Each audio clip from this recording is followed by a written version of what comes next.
नमस्कार बच्चों, एसएसएलसी परीक्षा मार्गदर्शी हिंदी कंटिन्यू हुआ है। इंटरनेट द्वारा घर बैठे बैठे खरीदारी कर सकते हैं, कोई भी बिल भर सकते हैं। इंटरनेट बैंकिंग द्वारा दुनिया की किसी भी जगह पर चाहे जितना भी रकम भेजी जा सकती है। इससे समय और पैसे बचते हैं। तीसरा प्रश्न, ई गवर्नेंस क्या है? जून 2015। ई गवर्नेंस का परिचय दीजिए। अप्रैल 2019। पारदर्शी प्रशासन कैसे संभव है? जून 2016। ई गवर्नेंस द्वारा सरकार के सभी कामकाज का विवरण, अभिलेख, सरकारी आदेश आदि को यथावत लोगों को सूचित किया जाता है। इससे प्रशासन पारदर्शी बन सकता है। चारवां प्रश्न, संचार व सूचना के क्षेत्र में इंटरनेट का क्या महत्व है? सितंबर 2020। संचार व सूचना के क्षेत्र में इंटरनेट का बहुत बड़ा महत्व है। इंटरनेट द्वारा बिना ज़्यादा खर्च किए कोई भी विचार, स्थिर चित्र, वीडियो चित्र को दुनिया के किसी भी कोने में भेज सकते हैं। चाहे पुस्तकालय की किताबों के विषय को कम समय में कहीं भी भेज सकते हैं। पांचवा प्रश्न, वीडियो कॉन्फ्रेंस के बारे में लिखिए। अप्रैल 2020। वीडियो कॉन्फ्रेंस द्वारा एक जगह बैठकर दुनिया के कई देशों के प्रतिनिधियों के साथ 8-10 दूरदर्शन के पर्दे पर चर्चा कर सकते हैं। एक ही कमरे में बैठकर उन लोगों के साथ विचार विनिमय कर सकते हैं। छठवां प्रश्न, सोशल नेटवर्किंग एक क्रांतिकारी खोज है, कैसे बताइए? सोशल नेटवर्किंग एक क्रांतिकारी खोज है। इस कथन का समर्थन कीजिए। जून 2019। सोशल नेटवर्किंग साइटों के कारण समाज पर क्या प्रभाव पड़ा है? जून 16-17। सोशल नेटवर्किंग का परिणाम समाज पर कैसे पड़ रहा है? अप्रैल 17-18। सोशल नेटवर्किंग मनुष्य और समाज पर हो रहे प्रभावों का विवरण दीजिए। उत्तर, सोशल नेटवर्किंग एक क्रांतिकारी खोज है जिसने दुनिया भर के लोगों को एक जगह पर ला खड़ा कर दिया है। सोशल नेटवर्किंग के sites Facebook, Orkut, Twitter, LinkedIn इन आदि साइटों के कारण देश विदेश के लोगों के रहन सहन, वेशभूषा, खान पान के अलावा संस्कृति, कला आदि का प्रभाव हमारे समाज पर पड़ रहा है। सातवां प्रश्न, इंटरनेट से कौन सी हानियाँ हो सकती हैं। इंटरनेट से अनेक प्रकार की हानियाँ हो सकती हैं, जैसे इंटरनेट से पायरेसी, बैंकिंग फ्रॉड, हैकिंग आदि बढ़ रही है। मुक्त वेश साइट वेबसाइट चैटिंग आदि से युवा पीढ़ी ही नहीं, बच्चे भी इंटरनेट से अनुपयुक्त और अनावश्यक जानकारी हासिल कर रहे हैं। अतिरिक्त प्रश्नोत्तर। 8वां प्रश्न, इंटरनेट ने मानव जीवन को सुखमय बनाया है, कैसे? स्पष्ट कीजिए। सितंबर 2020।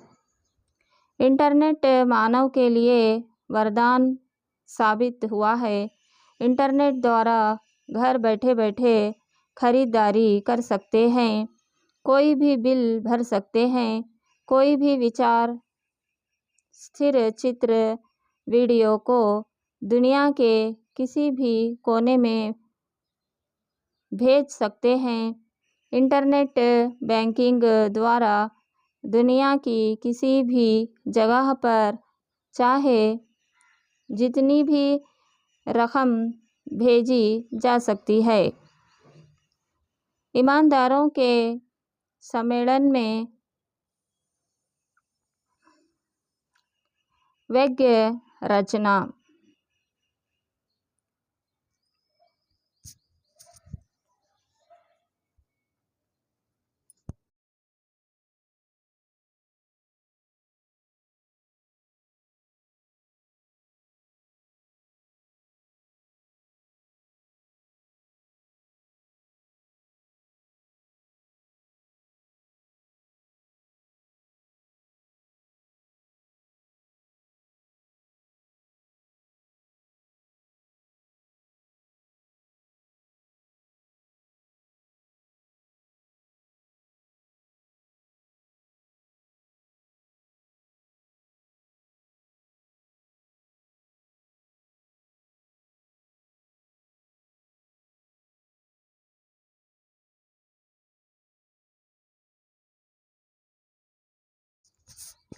एक वाक्य में उत्तर लिखिए। पहला प्रश्न, ईमानदारों के सम्मेलन में पाठ के लेखक कौन है?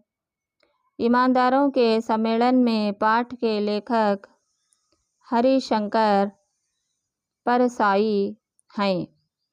दूसरा प्रश्न, लेखक दूसरे दर्जे में क्यों सफ़र करना चाहते थे?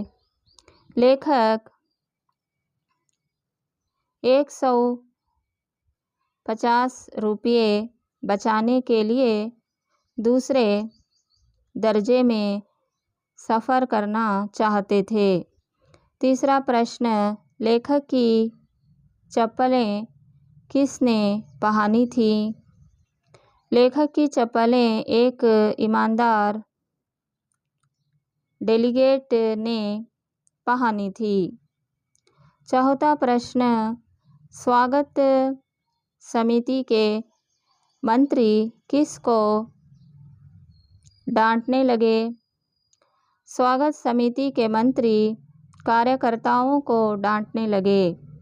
पांचवा प्रश्न, लेखक पहनने के कपड़े कहाँ दबाकर सोए?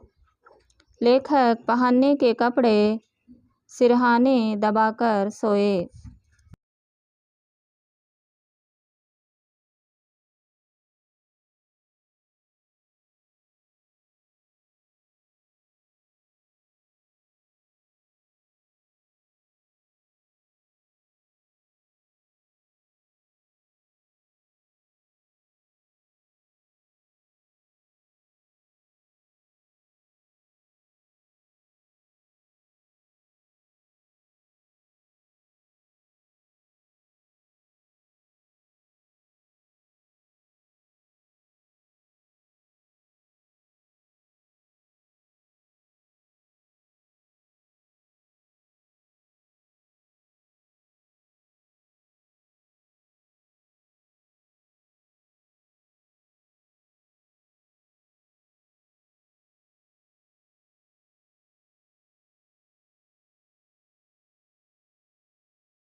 छठवां प्रश्न, सम्मेलन में लेखक के भाग लेने से किन किन को प्रेरणा मिल सकती थी? सम्मेलन में लेखक के भाग लेने से ईमानदारों को और बुद्धिमान ईमानदारों को प्रेरणा मिल सकती थी। सातवां प्रश्न, लेखक हरिशंकर परसाई को कहाँ ठहराया गया? लेखक हरिशंकर परसाई को होटल के एक बड़े कमरे में ठहराया गया। आठवां प्रश्न, ब्रीफ केस में क्या था? ब्रीफ केस में कुछ कागजात थे। नौवां प्रश्न, लेखक ने धूप का चश्मा कहाँ रखा था? लेखक ने धूप का चश्मा कमरे की टेबल पर रखा था। 10वां प्रश्न, तीसरे दिन लेखक के कमरे से क्या गायब हो गया था? तीसरे दिन लेखक के कमरे से कंबल गायब हो गया था। अतिरिक्त प्रश्नोत्तर। 11वां प्रश्न, कौन सा सम्मेलन कर रहे थे? ईमानदारों का सम्मेलन कर रहे थे। 12वां प्रश्न, फूल मालाएं देखकर लेखक ने क्या सोचा?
फूल मालाएं देखकर लेखक ने सोचा कि आसपास कोई माली होता तो फूल मालाएं बेच लेता।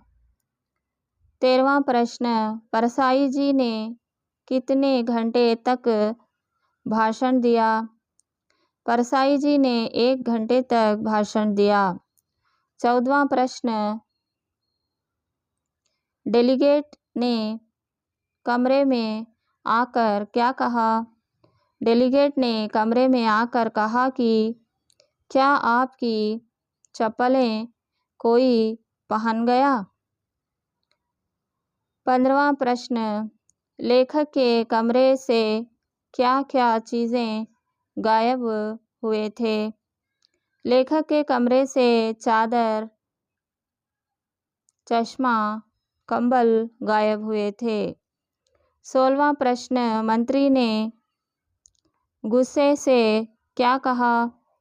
मंत्री ने गुस्से से कहा, मैं पुलिस को बुलाकर यहाँ सबकी तलाशी करवाता हूँ। 17वां प्रश्न, सम्मेलन का उद्घाटन कैसे हुआ? सम्मेलन का उद्घाटन शानदार हुआ।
18वां प्रश्न, ईमानदारों के सम्मेलन में पाठ में किसका मिश्रण है?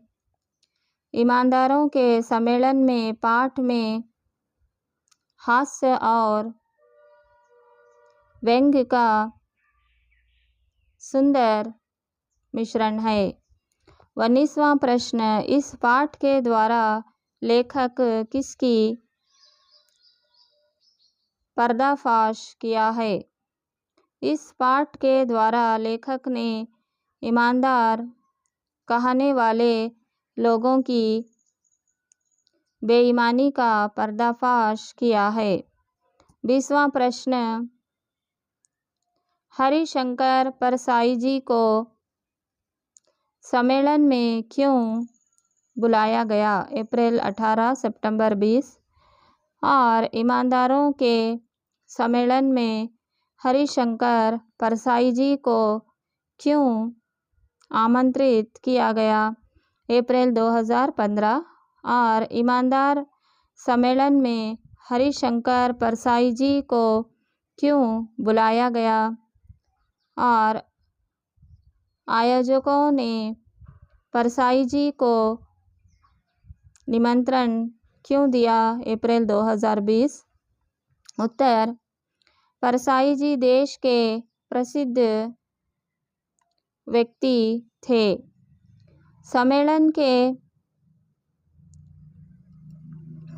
उद्घाटन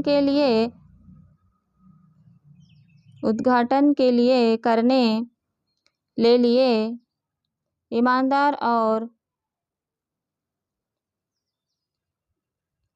उदीयमान ईमानदारों को प्रेरणा देने के लिए हरिशंकर परसाई जी को बुलाया गया।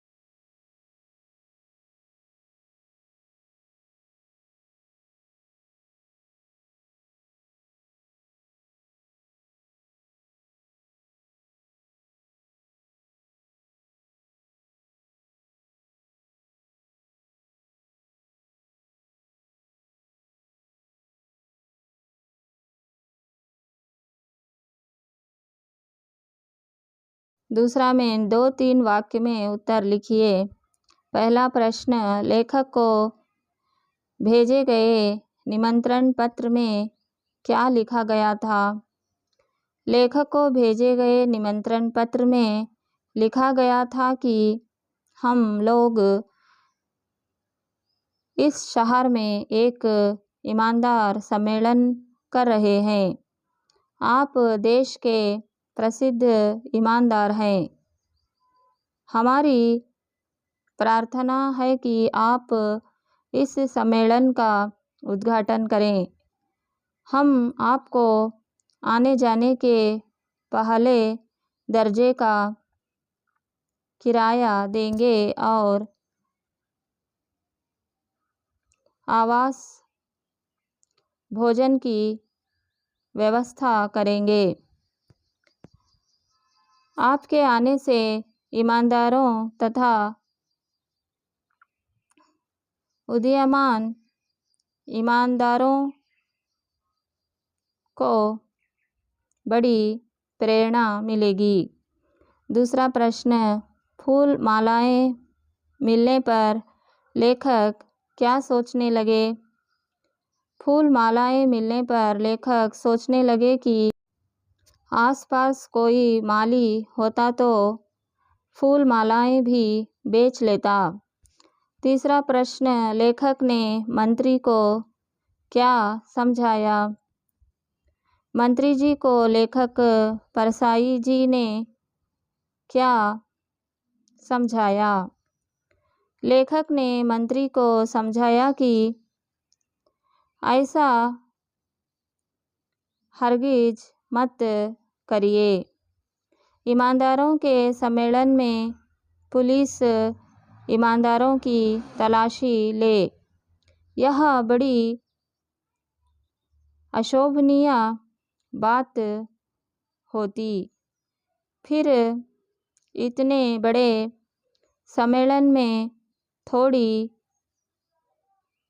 गड़बड़ी होगी ही।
चौथा प्रश्न, चप्पलों की चोरी होने पर ईमानदार डेलीगेट ने क्या सुझाव दिया? चप्पलों की चोरी से बचने के लिए ईमानदार डेलीगेट ने क्या सुझाव दिया? उत्तर, चप्पलों की चोरी होने पर ईमानदार डेलीगेट ने सुझाव दिया कि चप्पलें एक जगह नहीं उतारना चाहिए। एक चप्पल यहाँ उतारिए तो दूसरी 10 फीट दूर, तब चप्पलों की चोरी नहीं होती। एक ही जगह जोड़ी होगी तो कोई भी पहन लेगा। मैंने ऐसा ही किया था। पांचवा प्रश्न, लेखक ने कमरा छोड़कर जाने का निर्णय क्यों लिया? लेखक के कमरे से चादर, चश्मा, कंबल और ताला भी चोरी हो गई। तो उन्होंने सोचा कि अगर मैं यहाँ रुका तो मैं ही चुरा लिया जाऊंगा। इसलिए लेखक ने कमरा छोड़कर जाने का निर्णय लिया।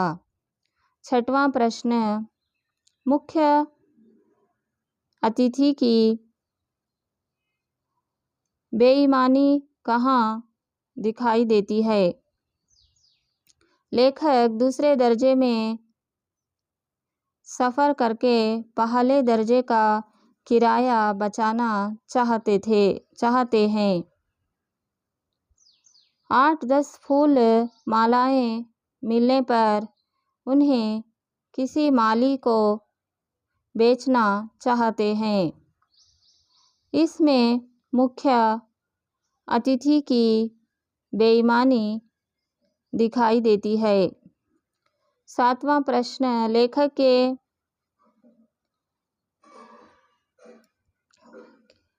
धूप का चश्मा खो जाने की घटना का वर्णन कीजिए।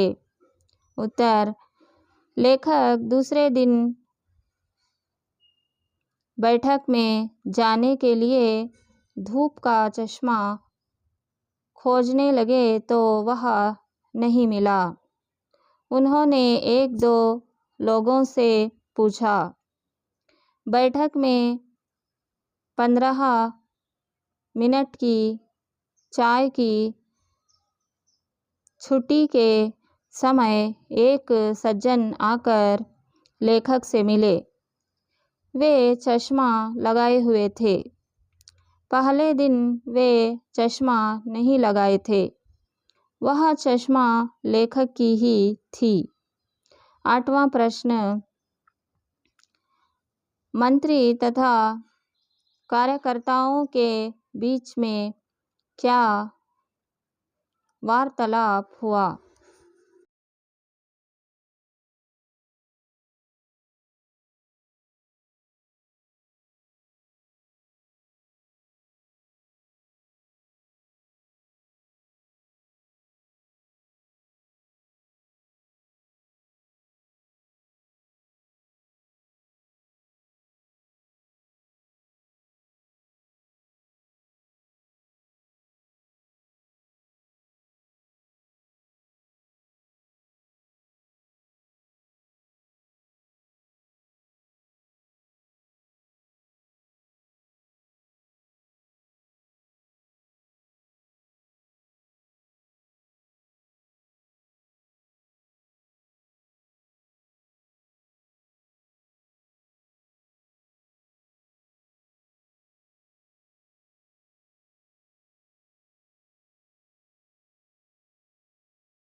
मंत्री ने कार्यकर्ताओं से कहा, तुम क्या करते हो? तुम्हारी ड्यूटी क्या है? तुम्हारे रहते चोरियां कैसे हो रही हैं? यह ईमानदार सम्मेलन है। बाहर यह चोरी की बात फैली तो बदनामी होगी। कार्यकर्ताओं ने कहा, हम क्या करें? अगर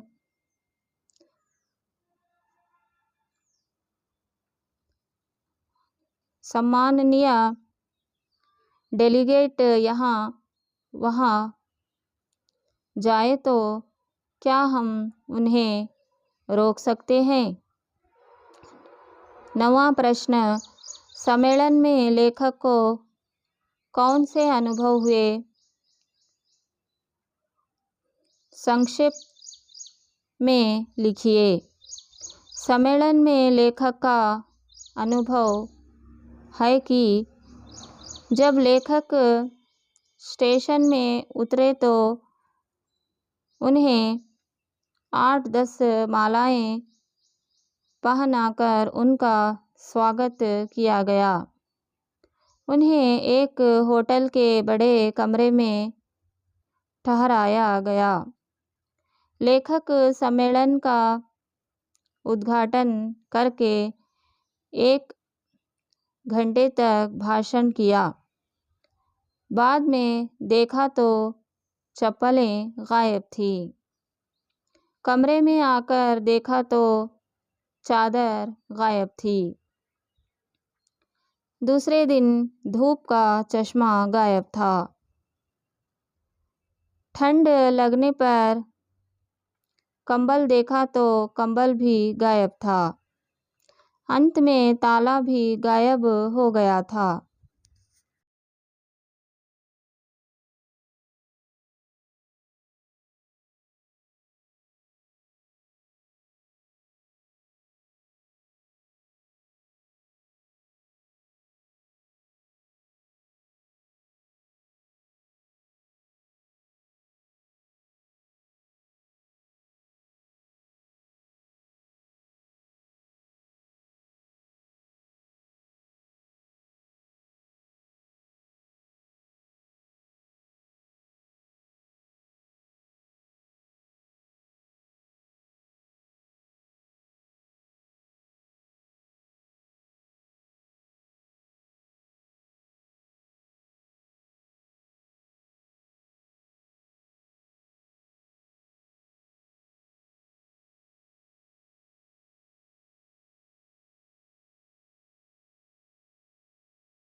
दुनिया में पहला मकान लेख।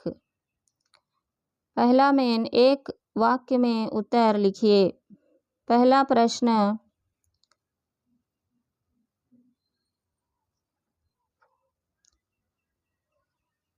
सिंगफो आदिवासी कहाँ रहते थे? सिंगफो आदिवासी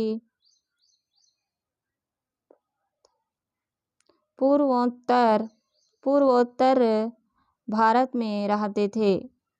दूसरा प्रश्न, सबसे पहले आदमी को मकान बनाना किसने सिखाया? सबसे पहले आदमी को मकान बनाना बहुत से पशुओं ने सिखाया।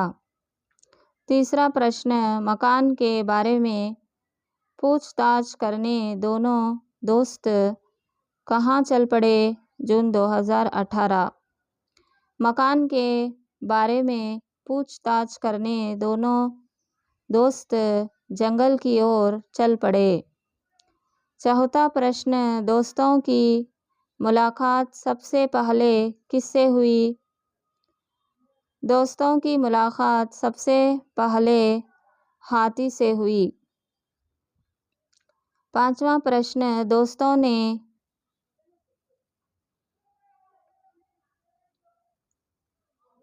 क्या तय किया? जून 2019। दोस्तों ने मकान बनाने का तय किया। छठवां प्रश्न, हाथी से उत्तर पाकर दोस्त किससे मिले?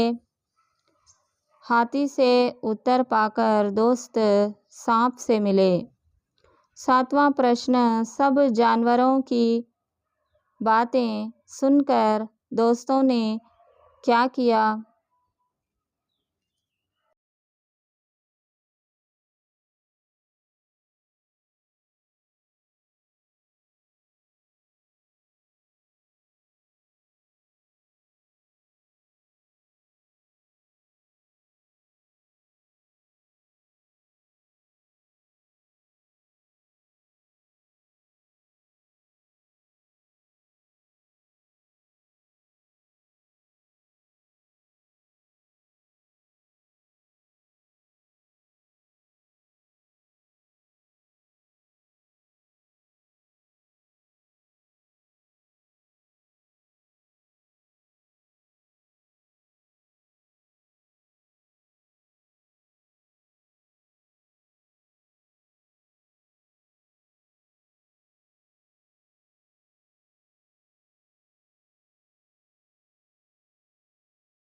अतिरिक्त प्रश्नोत्तर।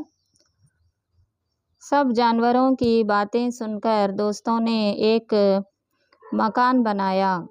आठवां प्रश्न, मानव को क्या होना चाहिए? प्रयत्नशील होना चाहिए। नौवां प्रश्न,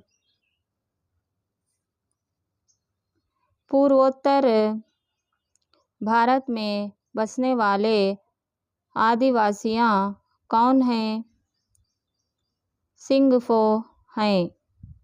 10वां प्रश्न, सिंगफो आदिवासियां कहाँ बसते हैं? पूर्वोत्तर भारत में। 11वां प्रश्न, सबसे पहले मकान बनाना मानव को किसने सिखाया? पशुओं ने। 12वां प्रश्न, पहले मानव कहाँ रहते थे? गुफाओं में। 13वां प्रश्न,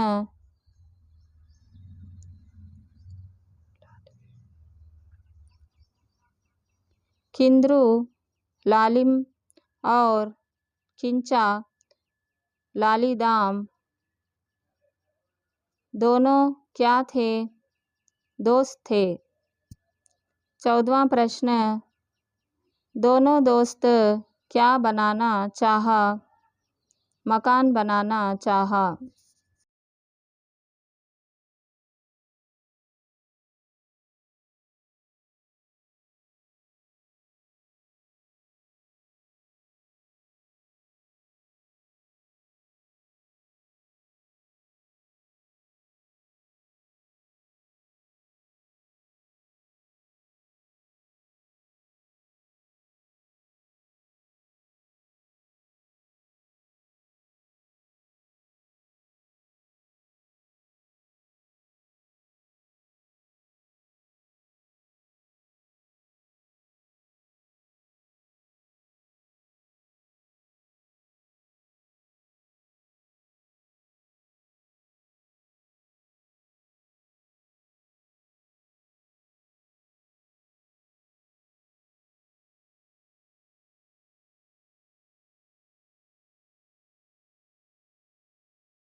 15वां प्रश्न, दोनों दोस्तों की मुलाकात सबसे पहले किससे हुई?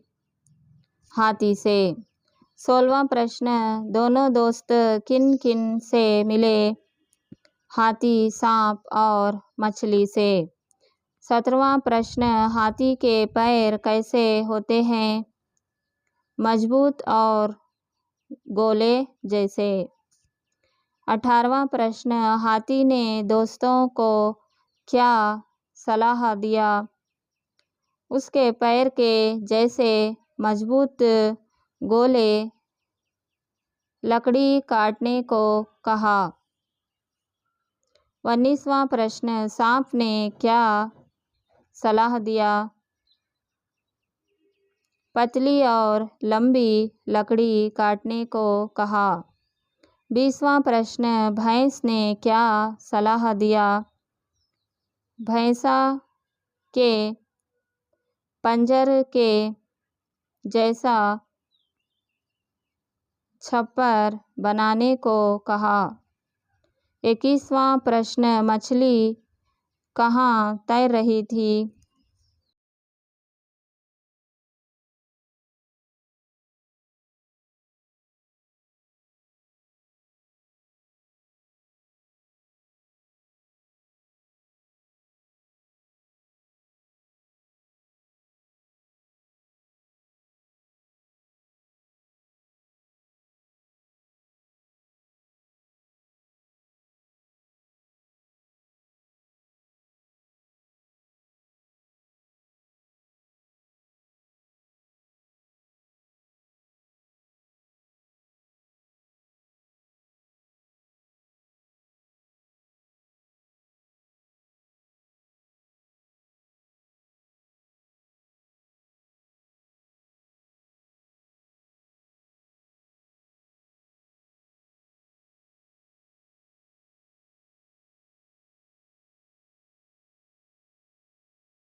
मछली तालाब में तैर रही थी। 22वां प्रश्न, मकान की छत को कैसे बनाया गया? उत्तर, मछली की पीठ की जैसी। दूसरा में 2-3 वाक्यों में उत्तर लिखिए। पहला प्रश्न, लालिम और किंचा लालीदाम जंगल की ओर क्यों चल पड़े? अप्रैल 2019। लालिम और किंचा लालीदाम घर बनाने की तरीका को जंगल की पशु पक्षियों से पूछताछ करने के लिए जंगल की ओर चल पड़े। दूसरा प्रश्न, दोस्तों ने हाथी के साथ किसकी चर्चा की? दोस्तों ने हाथी के साथ मकान बनाने के बारे में चर्चा की। तीसरा प्रश्न, हाथी ने दोस्तों को क्या उत्तर दिया? हाथी ने दोस्तों को उत्तर दिया कि पेड़ों से लकड़ी के इतने मोटे और मजबूत गोले काट लो जितने मेरे पैर हैं। इसके आगे मैं नहीं जानता। चौथा प्रश्न, दोस्तों ने किन किन जानवरों से मुलाकात की? दोस्तों ने हाथी, सांप, भैंस और मछली से मुलाकात की।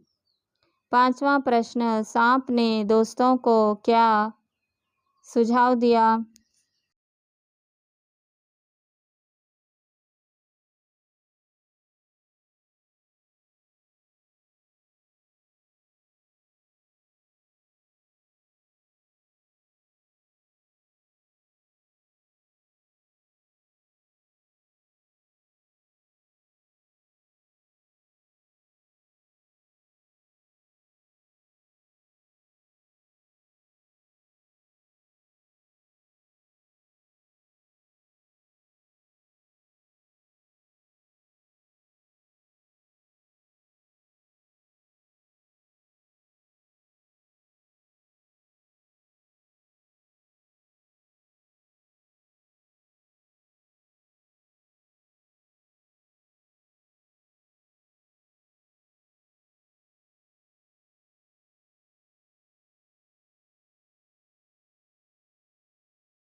सांप ने दोस्तों को सुझाव दिया कि लकड़ी को ऐसी लंबी और पतली कांटों जैसा मैं हूँ।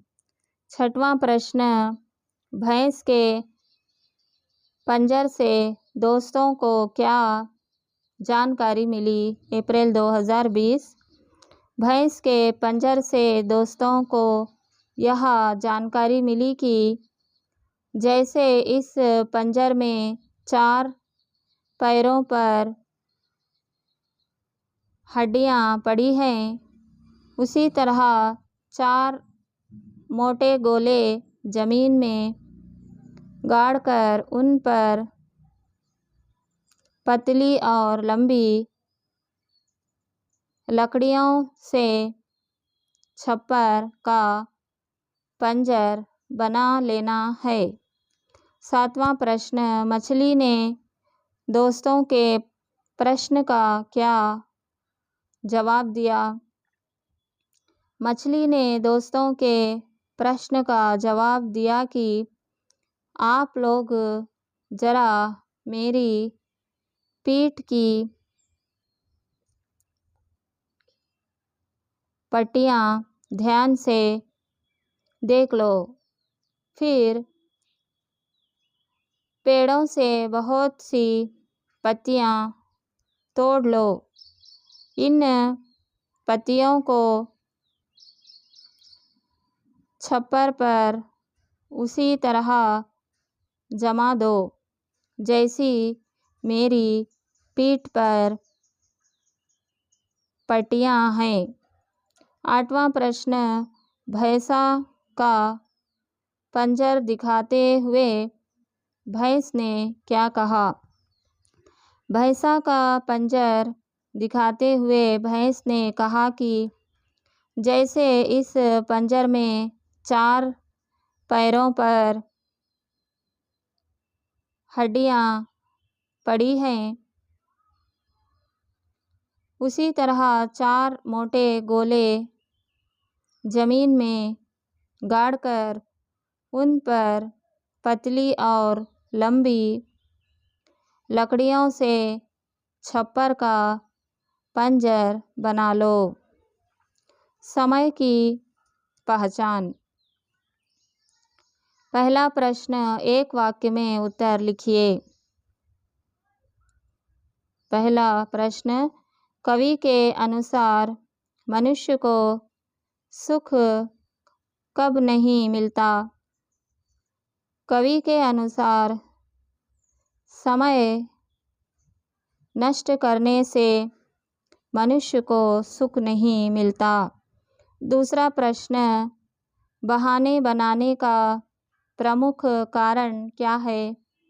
अप्रैल 2022, जून 2022। बहाने बनाने का प्रमुख कारण आलस है। तीसरा प्रश्न, समय किसका दिया हुआ अनुपम धन है? जून 2018। समय भगवान का दिया हुआ अनुपम धन है।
चौथा प्रश्न, कवि किस पर विश्वास करने को कहते हैं? कवि अपने आत्मा पर विश्वास करने को कहते हैं। पांचवा प्रश्न, समय के खोने से क्या होता है? समय के खोने से पछताना पड़ता है। अतिरिक्त प्रश्नोत्तर। छठवां प्रश्न, किसे तुच्छ नहीं समझना चाहिए? एक पल को। सातवां प्रश्न, क्या भगा देना है? संदेह को।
आठवां प्रश्न, किस पर विश्वास करना चाहिए?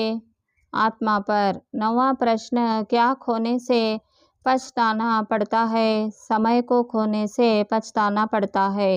10वां प्रश्न, समय की पहचान। कविता के कवि कौन हैं? सियाराम शरण गुप्त हैं। दूसरा में 2-3 वाक्यों में उत्तर लिखिए। पहला प्रश्न, मनुष्य के लिए सुख की प्राप्ति कब संभव है? अप्रैल 2022। उत्तर, मानव हमेशा उद्योग होना चाहिए। अगर वह परिश्रमी रहे, समय को न गंवाकर उसका सदुपयोग करें, तब उसे सुख की प्राप्ति संभव है। समय का सदुपयोग कैसे करना चाहिए? अप्रैल 2018, जून 2018। कवि समय का सदुपयोग करने को क्यों कहते हैं? अप्रैल 2020। उत्तर, यह अमूल्य है। यह भगवान का दिया अनुपम धन है। संसार का कोई भी दृश्य इसकी बराबरी नहीं कर सकता। समय एक बार बीत जाने के बाद वापिस नहीं आता। व्यर्थ गंवाने पर पछताना ही पड़ता है।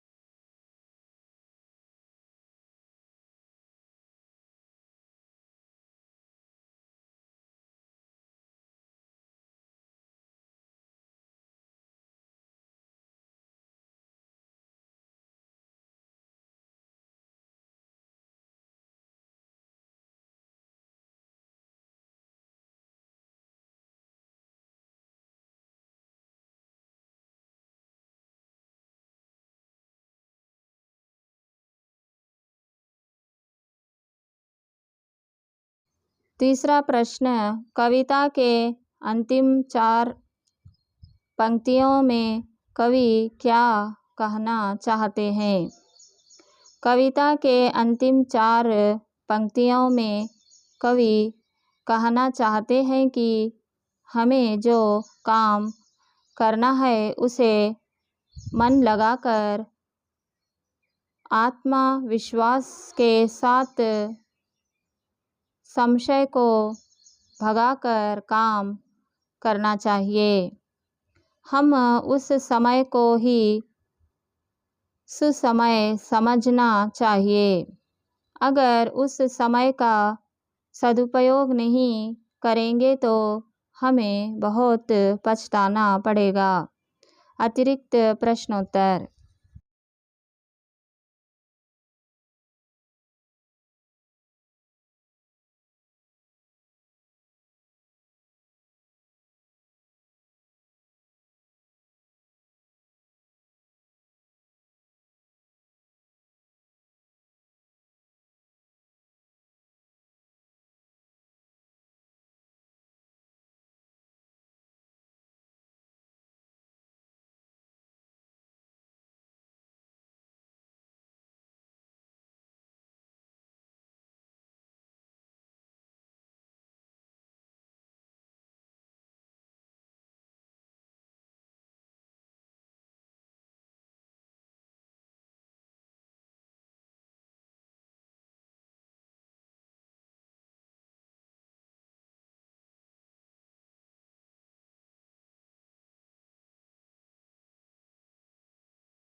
चारवां प्रश्न, समय की पहचान कविता का संक्षिप्त सारांश लिखिए। अप्रैल 2019। समय अधिक महत्वपूर्ण और उपयोगी होता है। समय ईश्वर का दिया हुआ अनुपम धन है। समय को जो अपना साथी बना लेगा वह अपने काम में सफल होगा। हमें काम करने का अवसर प्राप्त होता है तो उसे व्यर्थ जाने नहीं देना चाहिए। छात्रों को समय की महत्व को समझना चाहिए और कभी समय का नष्ट नहीं करना चाहिए। रोबोट कहानी।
पहला मेन, एक वाक्य में उत्तर लिखिए। पहला सवाल, वर्षों से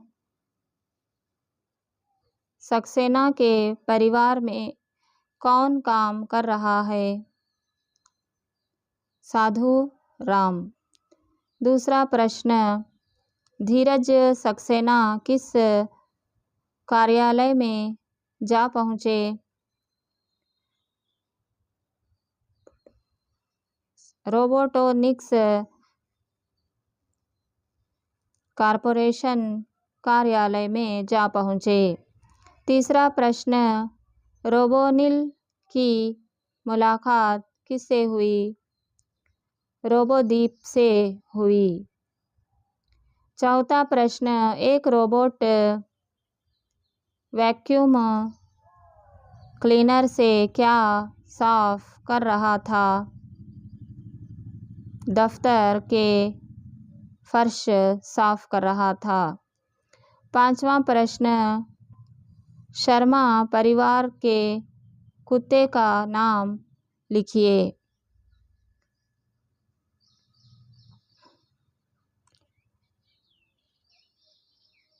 झबरू था।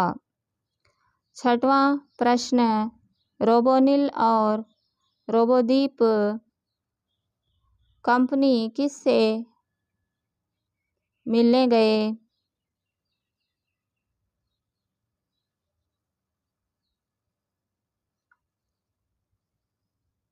कंपनी के मालिक रोबोजीत से।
सातवां प्रश्न, वैज्ञानिक लेखक का नाम लिखिए।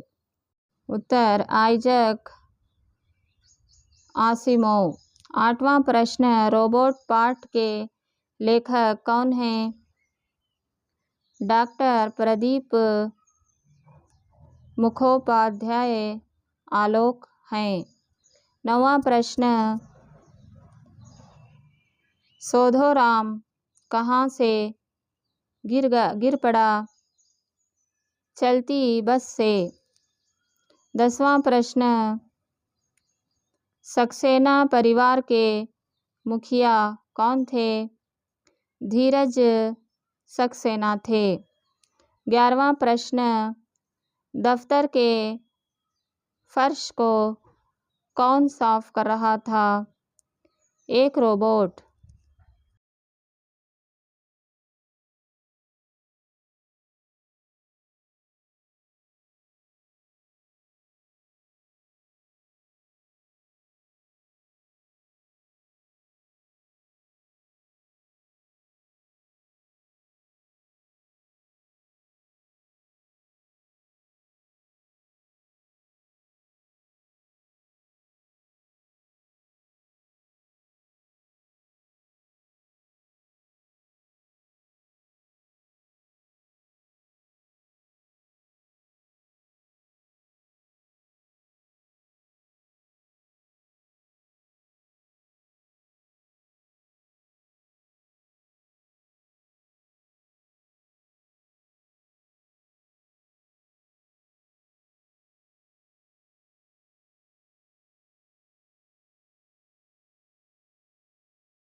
12वां प्रश्न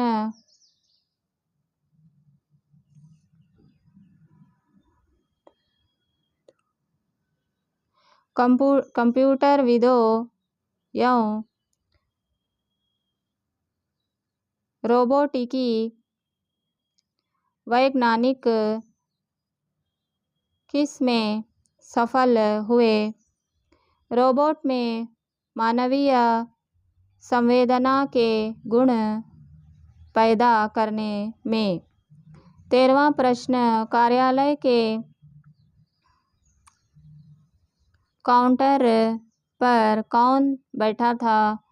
एक रोबोट। 14वां प्रश्न कार्यालय में धीरज सक्सेना का स्वागत किसने किया? एक रोबोट ने। 15वां प्रश्न धीरज सक्सेना रोबोटिक्स कॉर्पोरेशन कार्यालय क्यों गए? घरेलू कामकाज करने के लिए एक बुद्धिमान रोबोट को लाने के लिए।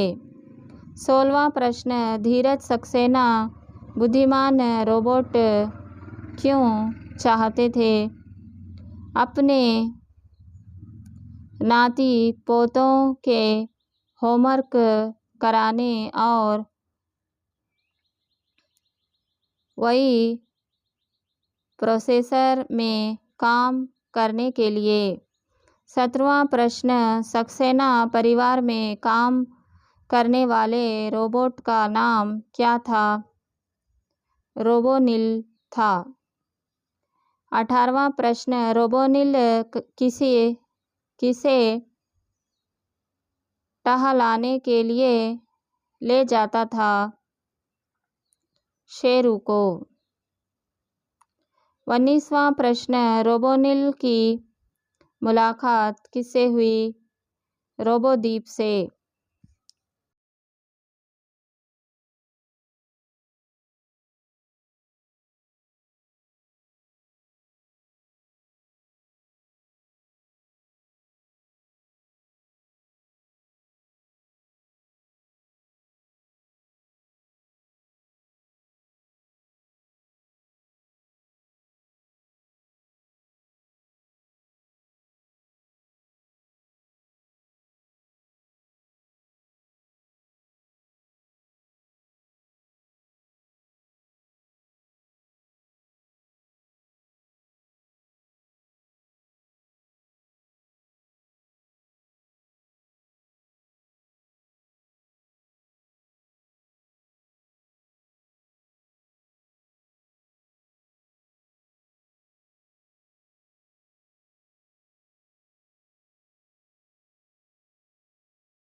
प्रश्न रोबोद्वीप किसके घर में रहता था? शर्मा परिवार में रहता था। 21वां प्रश्न रोबोनिल को साधुराम के बारे में किसने बताया? रोबोद्वीप। 22वां प्रश्न रोबोनिल और रोबोद्वीप कैसे रोबोट थे? बुद्धिमान रोबोट थे। 23वां प्रश्न रोबोटिकी के नियम क्या हैं? कोई रोबोट किसी इंसान के नुकसान कारण ना बने, यह रोबोटिकी के नियम हैं। दूसरा में 2-3 वाक्य में उत्तर लिखिए।